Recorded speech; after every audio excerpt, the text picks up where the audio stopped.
Hello दोस्तों, welcome to my YouTube channel exam अध्ययन। आज हम नीति आयोग को पढ़ रहे हैं, जिसका फुल फॉर्म होता है national institute for transforming India. यह एक कार्यकारी निकाय है। 1 जनवरी 2015 को इसकी स्थापना होती है।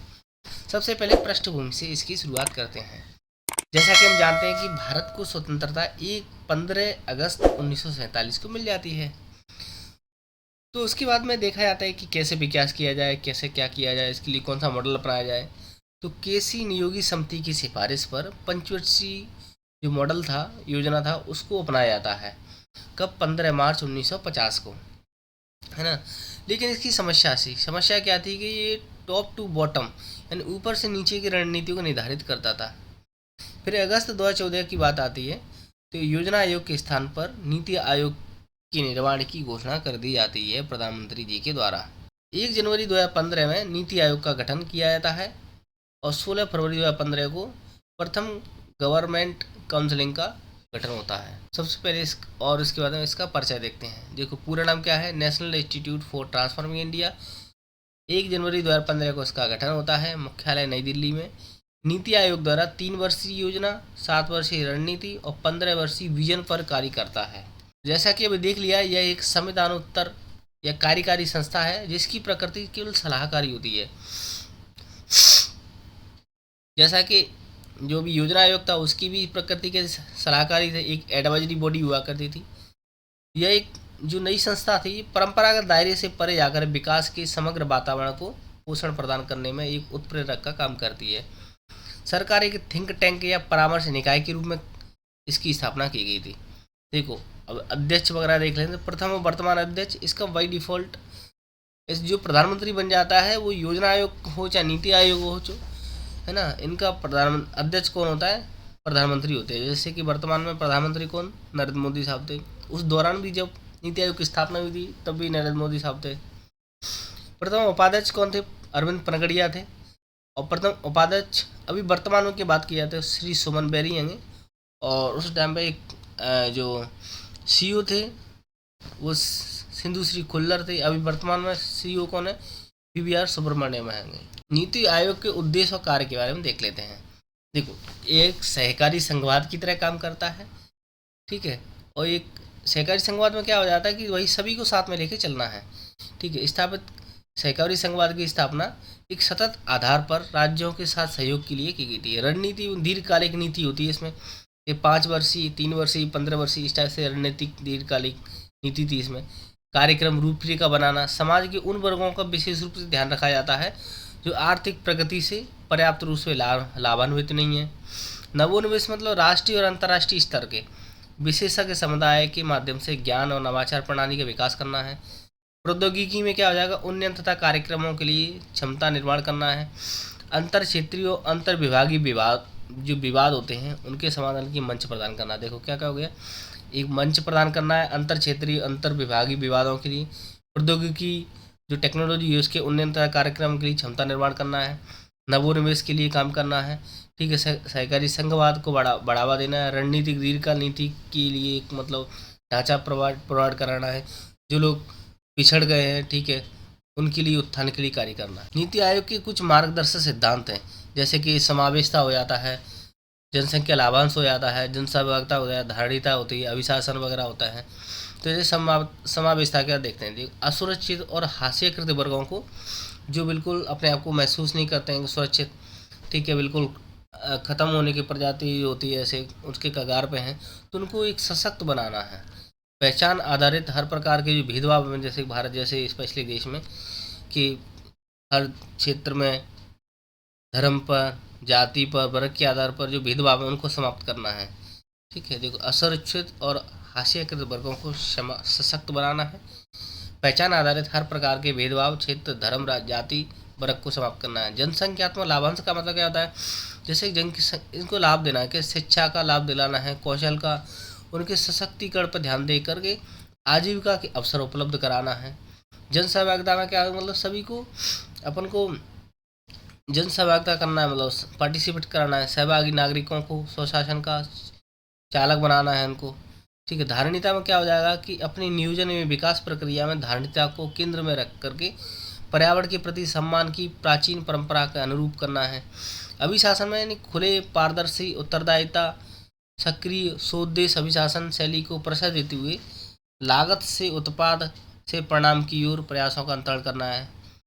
ठीक है। अब ऐसे ही इसके दो हब होते हैं, इसके टीम इंडिया हब और ज्ञान और नवोन्मेष हब। टीम इंडिया में क्या होता है कि राज्य और केंद्र होता है, इनके बीच में इंटरफेस का काम करता है। और ज्ञान और नवोन्मेष में क्या होता है, थिंक टैंक की बात ही काम करता है ना। टीम इंडिया क्या कर रहा है, राज्य और केंद्र के बीच में इंटरफेस का काम। ज्ञान और नवोन्मेष क्या कर रहा है, नीति आयोग के थिंक टैंक की बात ही का। नीति आयोग की संरचना के बारे में देख लेते हैं। देखो, अध्यक्ष कौन है, तो भारत के प्रधानमंत्री होते हैं इसके। अभी देख लिया जैसे कि इसके जैसे प्रधानमंत्री बन गया वो अपने आप नीति आयोग हो गया, योजना आयोग हो गया, नेशनल डेवलपमेंट काउंसिल हो गई, इनके अध्यक्ष कौन आते हैं, प्रधानमंत्री आते हैं, प्रधान अध्यक्ष बोलते हैं इसको। शासी परिषद में देखो इसमें कौन होगा, प्रधानमंत्री आते हैं। और जैसे सभी राज्य हैं अपने तो उनके मुख्यमंत्री आते हैं। केंद्र शासित प्रदेश उनके लेफ्टिनेंट गवर्नर आते हैं। कुछ पदेन सदस्य होते हैं, जैसे कि अब उस पद पर पहुंचे किसी पद पर तो ऑटोमेटिक जैसे प्रधानमंत्री बन जाता है कोई तो नीति आयोग का अध्यक्ष हो जाता है, इसलिए पदेन सदस्य होते हैं। उपाध्यक्ष, पूर्णकालिक सदस्य, विशिष्ट आमंत्रित। अब इसमें क्षेत्रीय परिषद भी आते हैं, जैसे 2 या अधिक राज्य बन जाते हैं या यूटी मिलकर बन जाते हैं तो ये क्षेत्रीय परिषद का निर्माण कर लेते हैं। इसमें जो अध्यक्ष वगैरह होता है या तो प्रधानमंत्री खुद होते हैं या प्रधानमंत्री के द्वारा नॉमिनेट कोई व्यक्ति होता है। विशेष आमंत्रित में क्या होता है, आमंत्रित में प्रधानमंत्री के द्वारा आमंत्रित विशेषज्ञ होते हैं, है ना। अब आता है पूर्णकालिक संगठनिक ढांचा। इसमें अध्यक्ष प्रधानमंत्री, उपाध्यक्ष प्रधानमंत्री के द्वारा नॉमिनेट व्यक्ति और मुख्य कार्यपालक अधिकारी पीएम के द्वारा ही होता है। ठीक है। और 4 पदेन सदस्य होते हैं जो कि प्रधानमंत्री की जो कैबिनेट होती है ना उन्हीं में से चुना जाता है। 2 अंशकालिक सदस्य होते हैं, जैसे पार्ट टाइम मेंबर जो रोटेशनल बेसिस पे होता है और 2 पार्ट टाइम, है ना। और दूसरा आता है कि यूनिवर्सिटी और रिसर्च वगैरह वहाँ से आते हैं पूर्णकालिक सदस्य। महत्वपूर्ण तथ्य देख लो, जैसे कि उपाध्यक्ष कैबिनेट मंत्री के समकक्ष होता है जो कि भारत के प्रधानमंत्री के द्वारा नियुक्त किया जाता है। मुख्य कार्यपालक अधिकारी होता है, एक निश्चित कार्यकाल की होता है, प्रधानमंत्री के द्वारा इनको भी नॉमिनेट किया जाता है, लेकिन ये भारत सरकार के सचिव के समकक्ष होते हैं। उपाध्यक्ष कैबिनेट मंत्री के समकक्ष और मुख्य कार्यपालक अधिकारी होता है जो सीईओ होता है, जो भारत के सचिव के समकक्ष होता है। पूर्णकालिक सदस्य में भारत में वर्तमान उनकी संख्या 4 रहेगी। क्षेत्रीय परिषद अभी देखा था, जैसे कि 1 से अधिक राज्य या जो यूटी होती है आपस में मिल जाती हैं। ठीक है। और कोई मुद्दे वगैरह आते हैं उनके समझौते के लिए एक परिषद का गठन कर लेती है, उनको क्या कहते हैं अपन, क्षेत्रीय परिषद कहते हैं। और इनका कार्यकाल भी एक निश्चित ही होता है। और इनके गठन क्या होता है, इसमें अध्यक्ष होता है, प्रधानमंत्री होता है या फिर प्रधानमंत्री के द्वारा नॉमिनेट कोई व्यक्ति होता है। नीति आयोग द्वारा जारी सूचकांक, जैसे जल शक्ति मंत्रालय और ग्रामीण विकास मंत्रालय के साथ में समग्र जल प्रबंधन सूचकांक, WHO के साथ जिला अस्पतालों के प्रदर्शन में सर्वोत्तम अभ्यास, निर्यात तैयारी सूचकांक, विश्व बैंक और स्वास्थ्य मंत्रालय के साथ राज्य स्वास्थ्य सूचकांक, राज्य ऊर्जा और जलवायु सूचकांक, SDG इंडेक्स, इंडिया इंडेक्स सूचकांक, स्कूल शिक्षा गुणवत्ता सूचकांक, ईज ऑफ लिविंग, बहुआयामी गरीबी सूचकांक, भारत नवाचार सूचकांक, है ना। इस टाइप के बहुत सारे सूचकांक आते हैं। यदि sustainable development goal India index, इसके बारे में देख लेते हैं। जैसे कि जारीकर्ता नीति आयोग रहता है, प्रथम संस्करण 2018 में, है ना। प्रथम स्थान है इसका केरला आया था, MP का 17वां का।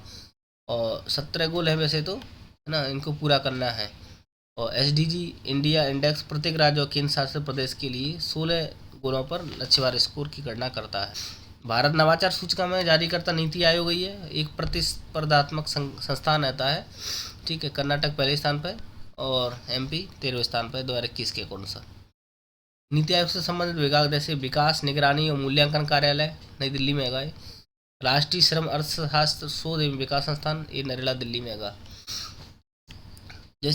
इसकी शाखा देख लेते हैं। शोध शाखा होगी टीम इंडिया शाखा, परामर्शदात्री शाखा हो गई। शोध शाखा में विशेषज्ञ और विद्वानों को एक समर्पित थिंक टैंक होता है। शोध शाखा क्या होती है, विशेषज्ञ विद्वानों को एक समर्पित थिंक टैंक होता है। यह इन हाउस क्षेत्रीय विशेषज्ञता विकसित करेगा। टीम इंडिया में क्या होता है कि हर राज्य और मंत्रालय प्रतिनिधि शामिल होते हैं इसमें। ठीक है। एक सीधा संचार चैनल स्थापित होता है इसमें। परामर्शदात्री में परामर्श होता है इसमें। सुभज्ञता या निधियन की विशेषज्ञ पैरल का एक मंच उपलब्ध कराती है। इसकी प्रासंगिकता देखते हैं। देखो, प्रतिस्पर्धात्मक संघवाद है। नीति आयोग की विभिन्न राज्य आधारित रिपोर्ट से प्रतिस्पर्धात्मक संघ भावना का विकास हुआ है, जैसे कि स्वास्थ्य राज्य रिपोर्ट के बारे में।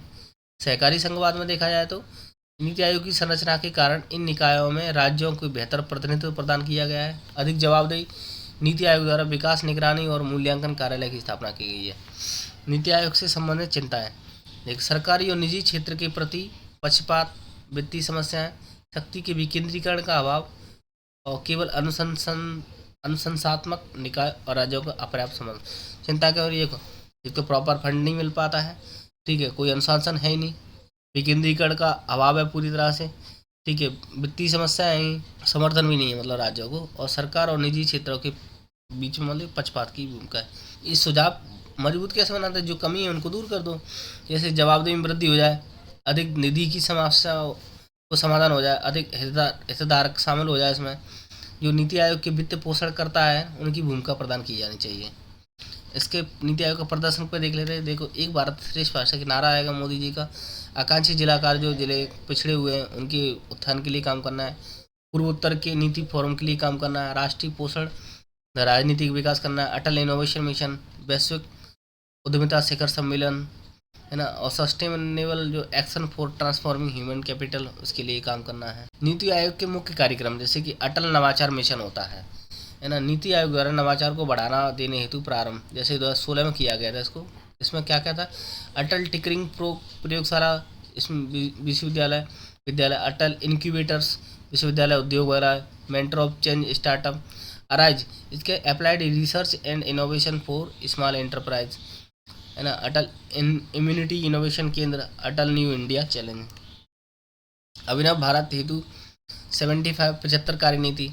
इसमें क्या 19 दिसंबर 18 को इसको चालू किया गया था 75वीं वर्षगांठ पर, और 22-23 की रणनीति 41 क्षेत्रों को उसमें शामिल किया गया था। नीति आयोग विजन, स्ट्रेटजी और एक्शन, ये अपन देखा था कि विजन होता है 15 वर्षों का नियोजन होता है, स्ट्रेटजी 7 वर्षों की, और जो एक्शन एजेंडा होता है 3 वर्षों का होता है। इसमें ये 7 ही प्रोजेक्ट था ना। Sustainable action for transforming human capital, इसका लक्ष्य है कि सेवा और स्वास्थ्य क्षेत्र दोनों में परिवर्तन करना है। आकांक्षी जिला कार्यक्रम देखा था 112 जो जिले हैं भारत के, इसमें खराब और सामाजिक आर्थिक संकेतकों से प्रभावित हैं, है ना, उनके लिए आकांक्षी जिला कार्यक्रम की शुरुआत की गई थी। राष्ट्रीय विकास परिषद आती है, मतलब एक ऐसे ही जो योजना आयोग था उसके साथ में राष्ट्रीय विकास परिषद भी स्टार्ट हुई थी। तो सरकार के प्रस्ताव के द्वारा 6 अगस्त 52 को एनडीसी का गठन होता है ना, नेशनल डेवलपमेंट काउंसिल होती है। विकास एक कार्यकारी निकाय, ये भी योजना आयोग अब नीति आयोग बन गया है, इनका सलाहकारी निकाय होता है एक टाइप से। संरचना क्या होती है इसमें? जो प्रधानमंत्री अध्यक्ष होते हैं, सभी राज्यों के मुख्यमंत्री और केंद्र शासित के प्रशासक होते हैं इसमें, कैबिनेट मंत्री होते हैं इसमें, और नीति आयोग के सदस्य होते हैं इसमें। मध्य प्रदेश में जो राजनीति योजना आयोग के बारे में देख लो। देखो, 24 अक्टूबर 1972 की बात थी। सामान्य प्रशासन विभाग के संकल्प के माध्यम से राज्य योजना बोर्ड बनता है। राज्य योजना बोर्ड कब बनता है? सामान्य प्रशासन विभाग के संकल्प पर 24 अक्टूबर 72 को। फिर 2007 में आते हैं तो अपन क्या बनता है? राज्य योजना बोर्ड का नाम बदल करके राज्य योजना आयोग बन जाता है। फिर 20 फरवरी 2020 को राज्य सरकार के आदेश द्वारा नाम परिवर्तन फिर कर दिया जाता है इसका। तो इसमें क्या का मध्य प्रदेश राजनीति योजना आयोग कर दिया जाता है। प्रकृति क्या है? कार्यकारी निकाय आएगा, मुख्यालय भोपाल में होगा, सीधा सा आएगा। अध्यक्ष पर इसके जैसे कि केंद्र के लेवल प्रधानमंत्री, यहाँ पर मुख्यमंत्री होते हैं। उपाध्यक्ष कौन है? श्री सचिन चतुर्वेदी हैं। मुख्य कार्य क्या हो जाएंगे? जैसे कि आकांक्षी जिलों की मॉनिटरिंग करना, है ना, जैसे बोला कि 112 जिले हैं, ठीक है, जो आर्थिक सामाजिक रूप से पिछड़े हुए उन पर ध्यान देना है। तो आकांक्षी जिलों की मॉनिटरिंग, अब एमपी के लेवल पर भी जिले हैं, वो तो ऑल इंडिया लेवल पे 112 थे। नीति आयोग द्वारा चयनित आकांक्षी जिलों और प्रदेशों द्वारा चुने गए आकांक्षी विकास खंडों में जैसे शिक्षा होगी, स्वास्थ्य होगी, इंफ्रास्ट्रक्चर होगी, इनके काम का जो मॉनिटरिंग करना है। सीएम डैशबोर्ड का संचालन मुख्यमंत्री एवं मुख्य सचिव द्वारा चुनी गई महत्वपूर्ण योजनाओं की समीक्षा करना है। नीति आयोग के क्रियान्वयन के लिए एजेंसी के लिए, है ना, राज्यों की रैंकिंग पर रिसर्च, अंतर्राष्ट्रीय संस्थाओं के साथ में समन्वय करना है। इस प्रकार से जो नीति आयोग अच्छे से समाप्त हो जाता है। यहाँ से एक भी प्रश्न बाहर नहीं जाने वाला है। तो हमारे चैनल को लाइक सब्सक्राइब कीजिएगा। Thank you. जय हिंद, जय भारत।